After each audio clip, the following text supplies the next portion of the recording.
Hey everybody, it's Jeremy. Welcome back to EA Tetragrammaton, where we are playing This turned 61, and last turn there was the chance of Pan winning the game, so we teleported our god onto a Doom stack and then attacked it with a significantly weaker stack. So let's see how that turned out for us this turn, shall we? Okay, so we will go through things.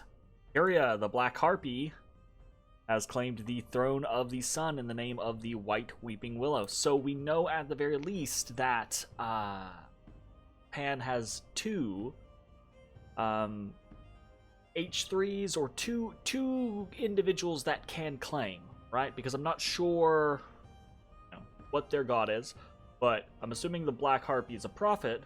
They also have the White Minotaur, which might be a hero. Maybe it's a H3 hero. Who knows? Okay. So we know they have at least those two. And we can see the game is not ended, so that is good. That is a good sign. Nazar II has cast Teleport. Okay. There's a Dire Portent.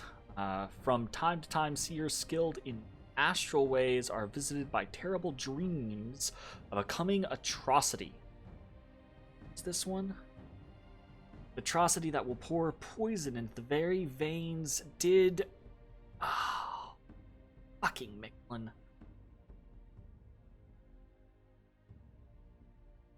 I might end up having to redo this turn. I was not paying attention and did not realize that that this went up. So Micklin put up... Oh, okay, we'll deal with this later. We'll deal with this later.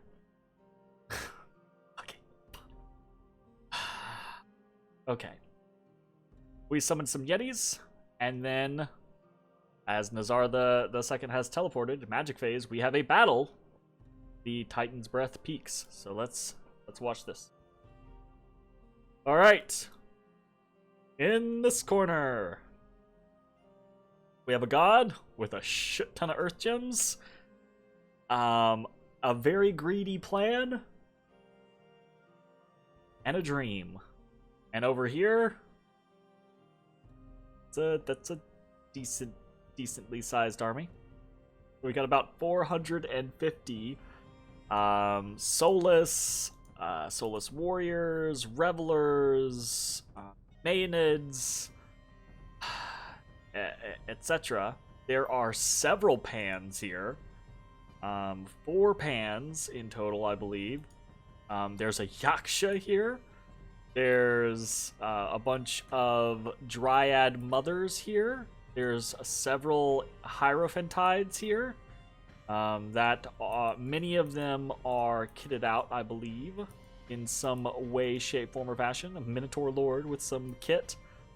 And we've got Thalpios, the White Minotaur. Okay, so I think White Minotaurs are not unique heroes, and I think maybe Pan has several of them. So that's dangerous.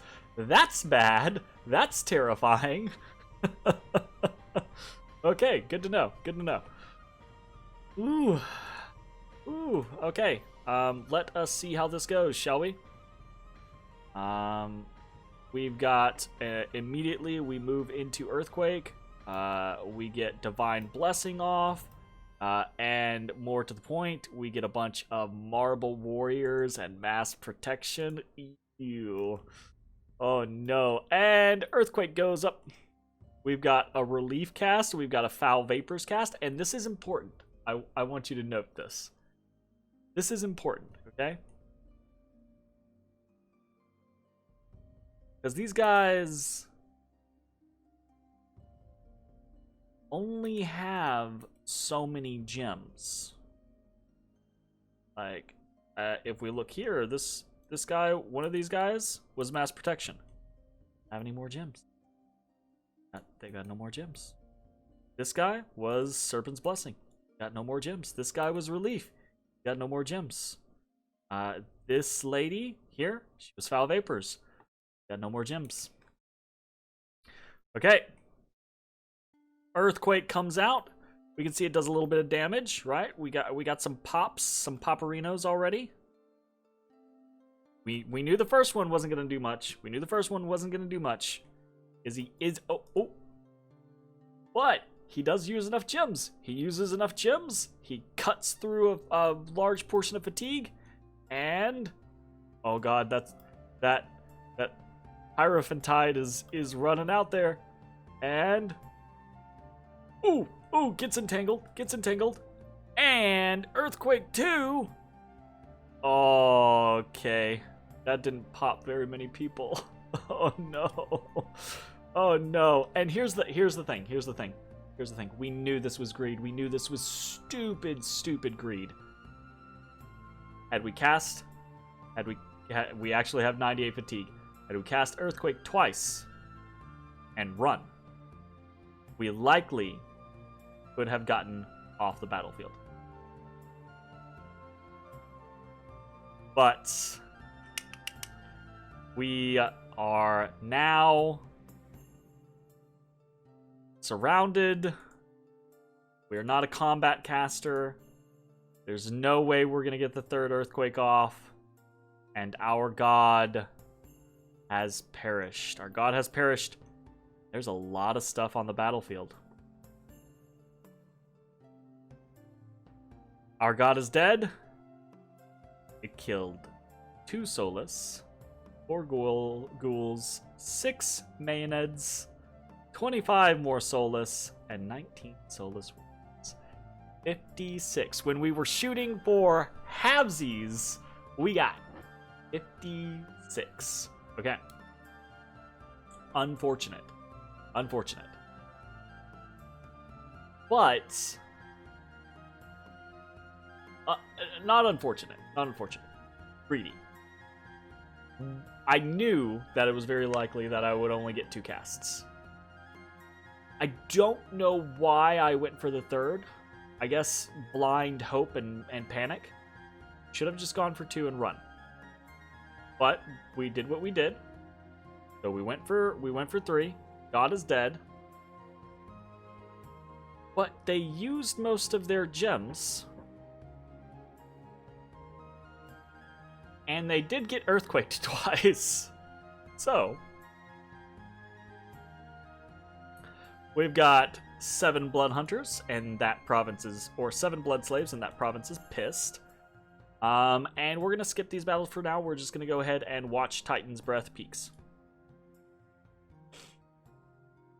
On the left corner, we have a very weird formation. So this was supposed to be this this skirmish formation, and I was expecting it to blob in a box around everyone, but instead it just blobbed northward, which is weird. So that did not work as intended, unfortunately. But we are pretty vastly outnumbered. We've got, I think, about 150 units, maybe 200, but I think closer to 150 versus over 400. However, again, right, if we go and look in here, most of these units are hurt, right? Most of these guys have taken some damage from the earthquakes, okay? And like these pans got no gems. These dryad mothers, no gems. I mean, this one has a water lens, so she's got 1 gem. Congratulations. Same, right? Let's see how it turns out. We will do a big overview and just watch the battle unfold. All right, so the communions come up, divine blessing comes up, mass protection comes up, the massive amount of swarm comes up, right? Which is cool. Our Yetis just start pelting this front line of satyrs with stones, and it's rough. We get a whole bunch of storm power. The water elementals come out. Storm comes up. And the thunder strikes begin to come down.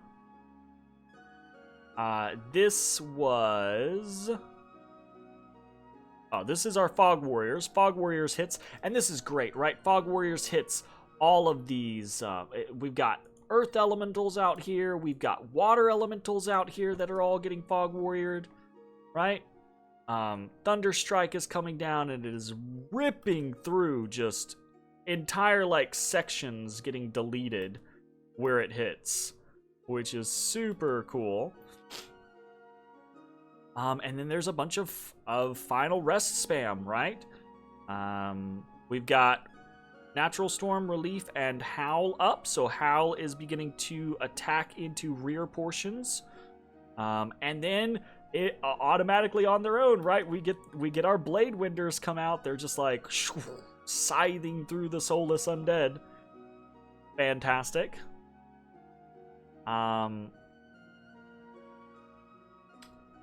All right, I keep wanting to like zoom in and watch different stuff, but let's stay on the outskirts for now, right? We continue to spam Final Rest. We continue to spam. Actually, I think we're kind of out of range for Blade Wind at this point. Mostly spamming a lot of buffs. I kind of wish there was whatchamacallit, improved casting in here. More Blade Wind. There's a whole bunch of wolves in our front line now. And you might be able to tell that we're kind of running over this situation. And we win. We win. Here's the deal, though. We don't just win. We slaughtered that. That was a brutal defeat. Now, granted, of course, it was a brutal defeat because our god sacrificed himself, suicided himself, earthquaked twice, used all of their gems, etc., right? Had that not been the case, if they had, if they had their own relief, if they had their own mass protection, if they had their own foul vapors, Serpent's Blessing combo, right? That type of stuff, well, that probably wouldn't have done much, but, mass protection and their Marble Warriors and things like that, that would have mattered. That would have mattered. But our god made a noble, unnecessary sacrifice. Didn't need to die. Didn't need to die. So we have a loss, right? But we have a win. There are pros and cons, and this is doable. Right? This is a lot to lose. Most of this, in fairness, is free spawn or chaff. Some of these, though, some of these things are big, and some of these things are important. For example, these yogis, right? He seduced these from Kailasa. He doesn't have a source of these. He's not getting them back, right? These Hierophantides. Now, these are cheap units, right? Only 120 gold, but they came with a lot of equipment. He's not getting that equipment back. Well, not right out of the gate. He lost a Dryad Mother. This is an expensive unit. 300 freaking gold. He lost, where is it? He lost a Pan, right? 325 gold, 4 recruitment points. He only got so many of those. He did not lose his Grieving Dryad, which is unfortunate. And he did not lose... He did. He lost his White Minotaur, so he lost one of his non-unique heroes. So he lost one of his H3s. That's a big deal. And more to the point, we did that with incredibly low losses, which means we are going to be able to hold this position, hopefully, relatively easily. Okay? All right, so that's fantastic. Fantastic. Wonderful. Okay, so let's check some of the other stuff real quick. We have a battle in Yomi. We might go back to that battle and take a look at some other stuff. But this is a battle in Yomi. This is great news as Lanka comes in and smacks the shit out of Yomi. I say smacks the shit out of Yomi, but really this battle like holds for a little while. Even with just Ko-Onis and some Ao-Onis. These guys are pretty vicious, like legit. But eventually they do break. They do not have the numbers anymore. The many battles that Lanka and I put into Yomi has broken the back of their power, broken their free spawn, etc. So there's not much that they can do now. So that was 85 forces from Lanka versus 165, and it's just not enough. Plus the combination, not only is it just that they don't outnumber us enough anymore, they need like 3 to 1 or shit like that. But not only that, we've gotten stronger, right? We've been able to research, they have not been able to research. We've been able to forge, they haven't been able to forge, etc. Good stuff. And then we had a battle in Green Waters as our little underwater crew continues to work. And let's see, right? Previously, we had 4 fucking gems on these dumb sons of bitches. Now we only have 2, right? We only have 2 gems. Because previously, when we had 4 on them, they used all fucking 4. So, let's see if we can actually accomplish this only using the 2 gems that they were supposed to use. Oh, they water elemental, and do they have enough fatigue? Oh yeah, they can immediately cast more water elementals, and look, oh, now they're fatigued out, but does it matter? No, we won the battle. Exactly how we were supposed to do the first time. Sometimes I wish quite frequently I wish the game would let you set exactly how many gems you want to use on. I'm not gonna go into it. People have heard me complain about this a million times. We have limited scripting. Let us finite control on that limited scripting. Okay, then we have an unexpected event in Perenna. A group of zealots has joined our armies. Okay, interesting. And then we have an unfortunate event in Kun Aral. We have minus 20 province income. We just got a plus 50 province income event, and then we get a minus 21. So it's like the game's like, look, settle down. I mean, okay, fine. All right, so I wanna hold up. We have our Yeti Shaman got 7 kills. I kind of want to watch him. I want to watch how he does in this battle. I imagine he kind of just sits on the outskirts, honestly. This him? This is him. Strength of Gaia, summon Earth Power, Iron Skin, Temper Flesh, Legions of Steel. Ooh, he a pretty big boy. 30 protection.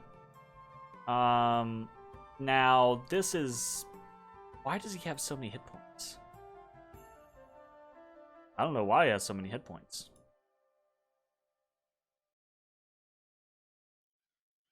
Why do they have... Why does everyone have so many hit points? Is it because we just moved from... I guess it's because we just moved from... Well, this one's enlarged. I guess it's just because we moved from our area into a new area? So we still have the bonus hit points from our location with the gift... Because we stole Gift of Health, right? That's weird. Oh, I mean, that's another thing to note, right? Like, these guys don't have the HP increase from the Gift of Health that they had. That was another thing that I didn't really mention in the previous video either. All the raids, like several of those raids, I probably would have lost if I had not stolen Gift of Health that turn.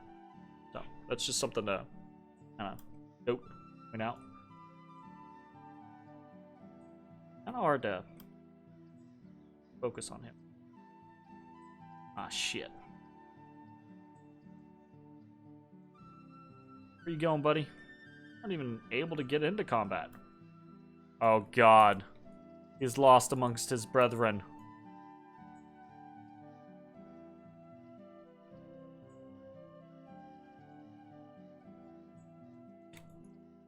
There he is.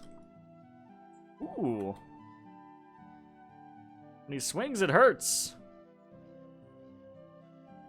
He totally just gets lost. All right, whatever. That was a cool battle. Let's watch one more time, and we'll just kind of like zoom around the beginning of stuff.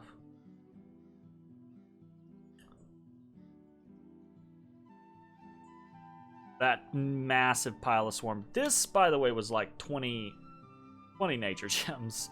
Like, I will say, like, we won, but this was a hefty investment, right? Both our god, all the gems that we had on him, the gear that we had on him.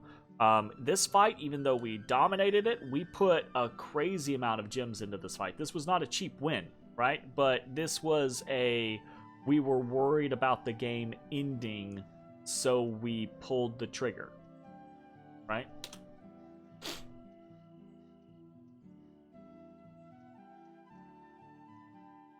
Ooh, that's Storm, man.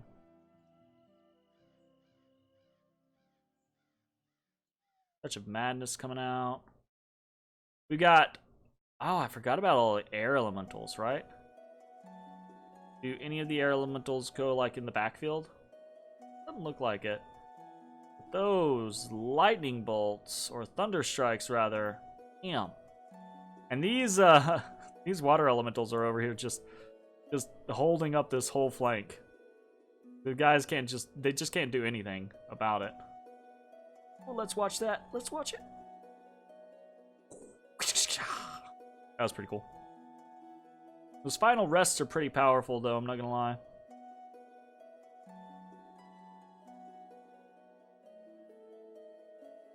It's just like machine gunning final rests. And this is a big strength for right? Dealing with demon or undead nations, is really good at that. Has a bunch of good priests. And the fact that I am able to communion up is potentially going to be very big as well. If I can ever get my god back and stop killing him. Fingers crossed. No guarantees there. Cool. Man, the air elementals go ham.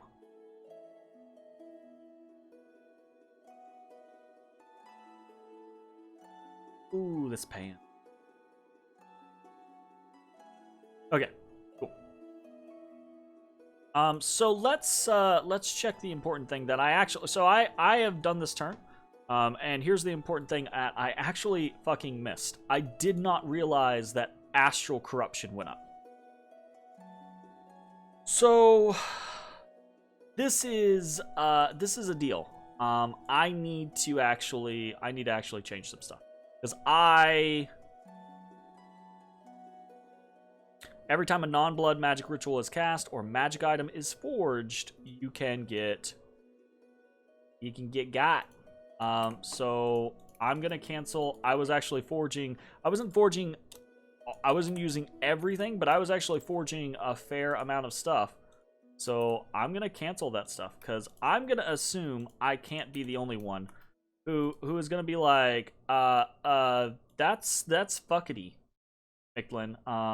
That's a no bueno. That's a big no bueno. Which is kind of annoying because so Mictlin has hit kind of this big no bueno scenario.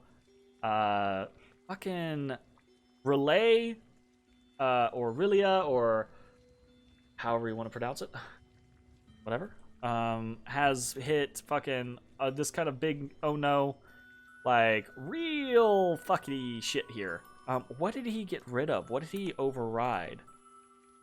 Shit.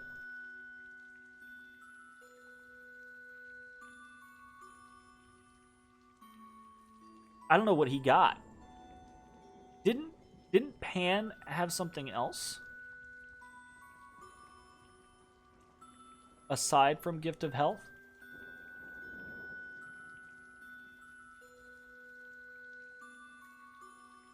I don't remember.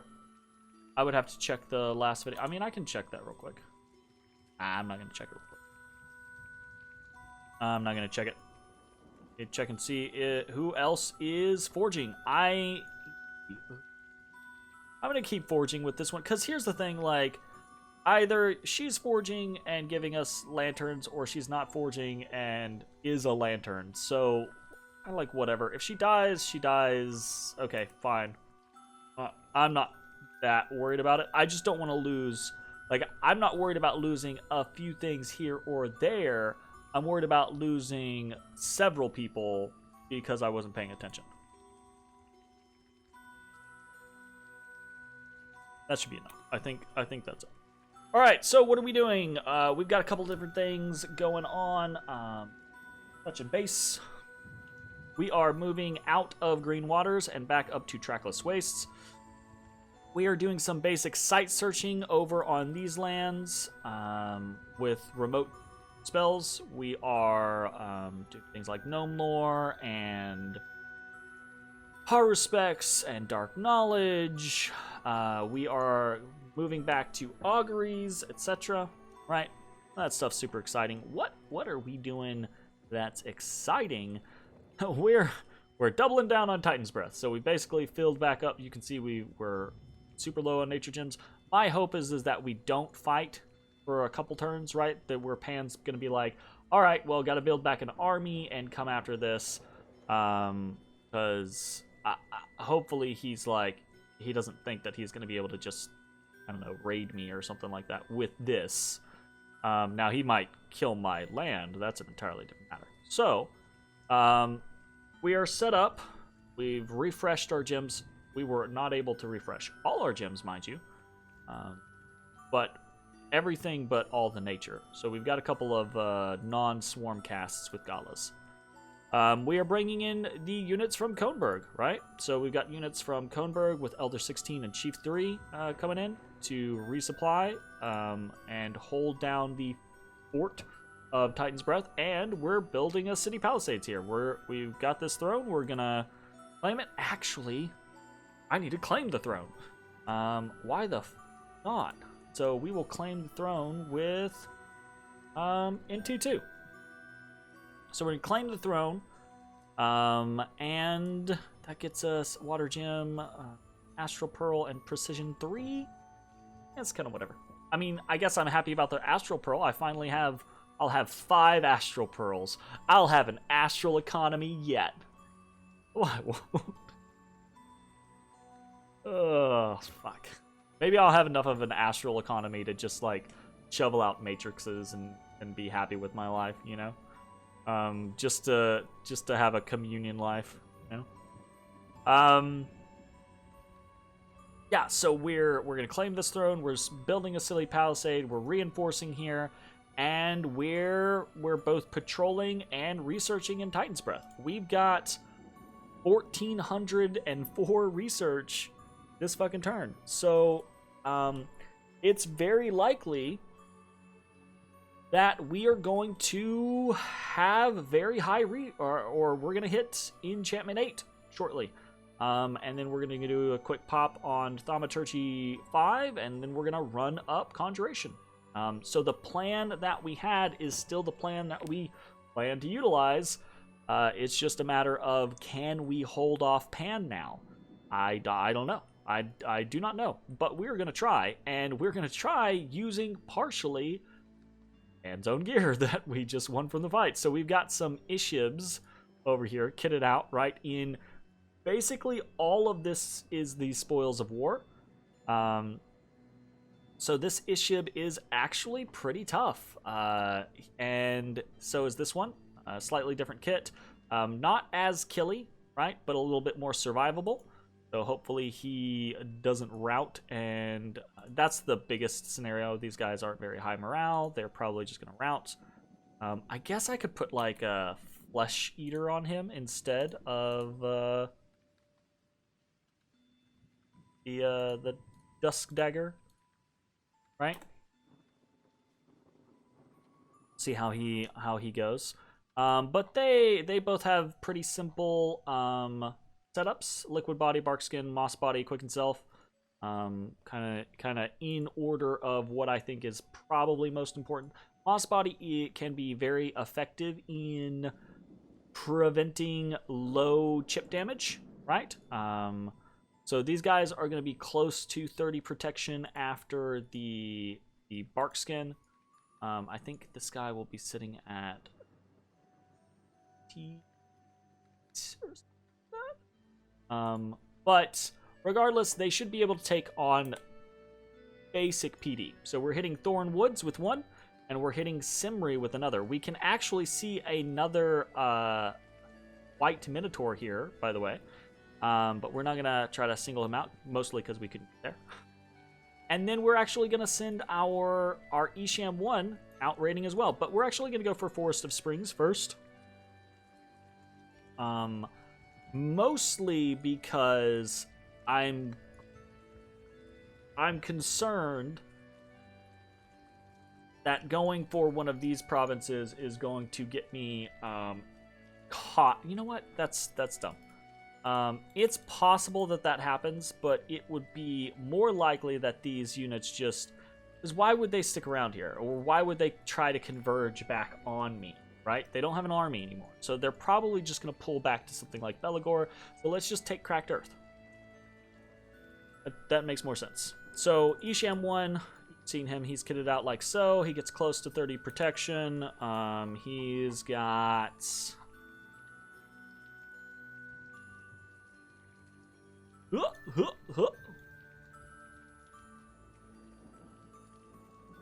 Strength of Gaia, Iron Skin, Timber Flesh, Summon Earth Power, Legions of Steel.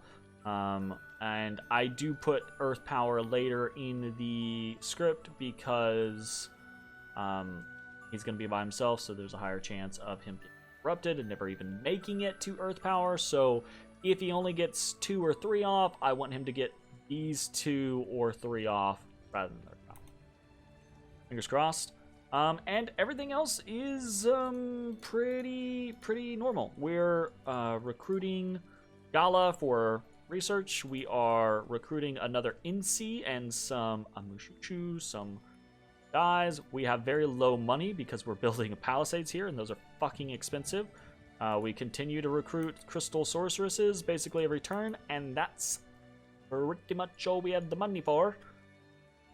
We've got to get some of our unrest down in our new Yomi lands. We're not really making a whole lot of profit off of these lands because of the high unrest. Part of that is going to be just the turns going by and getting the elders to do the job that they do, but I also would like to get some patrolling done, and I think I might end up doing it with these flagellants. Because we did get them for free, and they have 1.1 patrol strength, and there's a fair little number of them. I think there is...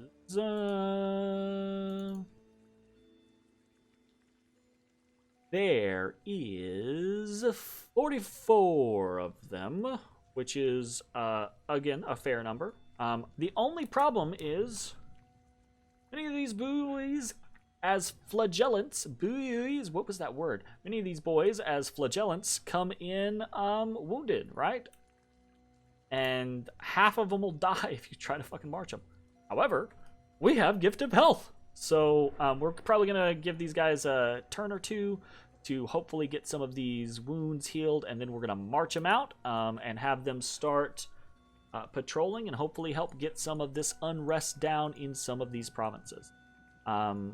I want to get things kind of like fixed in Bell, but at this point I'm like, we're so close, just risk it for the biscuit. Just risk it. It'll be fine. But you know what? I think we will actually do a retreat command on all of these, just in case he decides that he wants to attack us.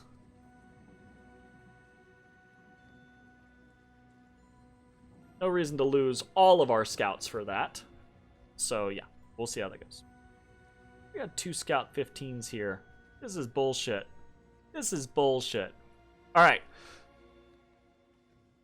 This is a long turn already. That is basically the turn.